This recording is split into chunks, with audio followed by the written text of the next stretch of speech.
Israel Iran ಮಧ್ಯೆ ಶುರುವಾಗಿರುವ ಸಂಘರ್ಷಕ್ಕೆ ಇವತ್ತು 5ನೆಯ ದಿನ. ದಿನದಿಂದ ದಿನಕ್ಕೆ ಇದು ಗಂಭೀರ ಆಗ್ತಾ ಇದೆ. ದಿನದಿಂದ ದಿನಕ್ಕೆ ಪರಸ್ಪರರ ದಾಳಿ, ಪರಸ್ಪರರ ಮೇಲಿನ ದಾಳಿ ತೀವ್ರಗೊಳ್ತಾ ಇದೆ. ಇಲ್ಲಿ ತನಕ ಇದು ಇಸ್ರೇಲ್ ಇರಾನ್ ಯುದ್ಧ ಆಗಿತ್ತು.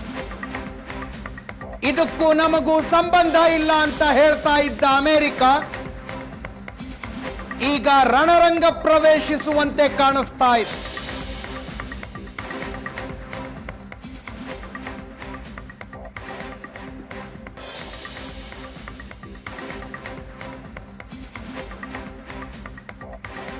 ಇಸ್ರೇಲ್ ದಾಳಿಗೆ ಇರಾನ್ನಲ್ಲಿ 300ಕ್ಕೂ ಹೆಚ್ಚು ಸಾವುಗಳಾಗಿರುವ ಅಂದಾಜಿದೆ.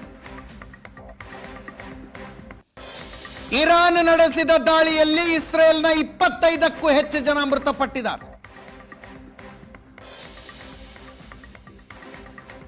2 ಕಡೆ ಸಾವಿರಾರು ಜನರಿಗೆ ಗಾಯಗಳಾಗಿವೆ.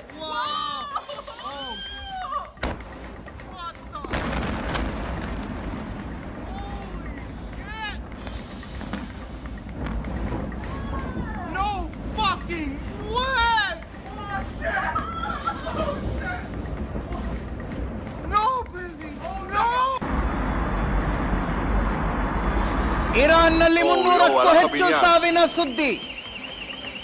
ಇಸ್ರೇಲ್ನಲ್ಲಿ ಸಾವಿನ ಸಂಖ್ಯೆ 25ಕ್ಕೂ ಹೆಚ್ಚು ಅಂತ ಹೇಳಲಾಗ್ತಾ ಇದೆ.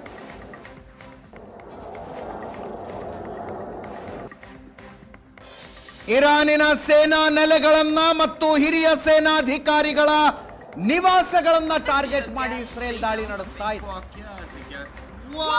ಜೊತೆಗೆ ಅವರ ಆಯಿಲ್ ರಿಸರ್ವ್ಗಳು,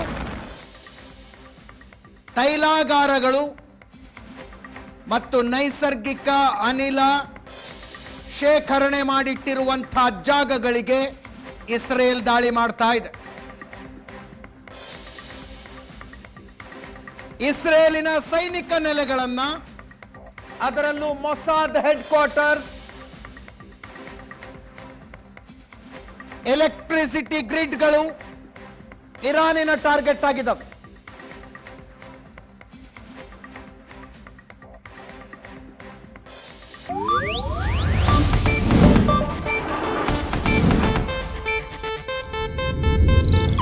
ಇದು ಏಷ್ಯಾನೆಟ್ ನ್ಯೂಸ್ ನೆಟ್ವರ್ಕ್ ಪ್ರಸ್ತುತಿ.